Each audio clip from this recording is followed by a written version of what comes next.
is that you have, no, I'm still not explaining what I want to explain. I want to explain it this way. What we find often comes through is someone says to someone, you are looking for me, but I am not in physical form this time. So what happens is we have a group very often. And that group will be some in physical form, some in guide form, some in physical form together, some in physical. So there is that.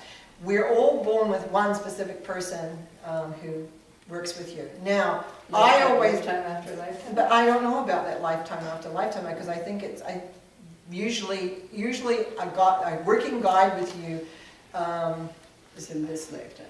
is this like, well, it depends. Hang on, let me just check because I'm not 100% sure on that answer. When you get to the higher echelons of guides, like you're getting higher up in what we might call the vibrational rate, then you may have that person for a lot of lives, but you may not have accessibility to them during your lifetime. So it can and will change for sure.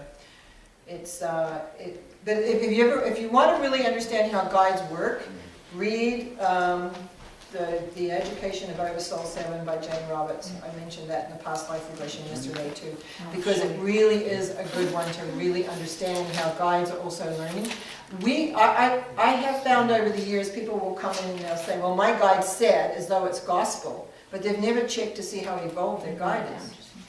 I've done, I often have people come that need energy clearings from stuff. They've got to figure out if it's a mental issue, which it sometimes is, or if they actually have an attachment. And sometimes they're following this person because they think they're a guide, and they literally follow them what they say. It's like, and it's actually the guide. Nothing. You ask them about the light, and they don't know what you're talking about. It's just So something attachment. It's their ego. No, it's an attachment. It's an actual attachment. I don't know. It's like an entity attaches themselves. You see, when people die, they will only evolve to as much as their spiritual awareness. Mm-hmm. So if you haven't evolved spiritually, you're not going too far, really. So, and that's where a lot of people, this is where I was going to draw this. Go on pause for a minute. I'm going to get the board.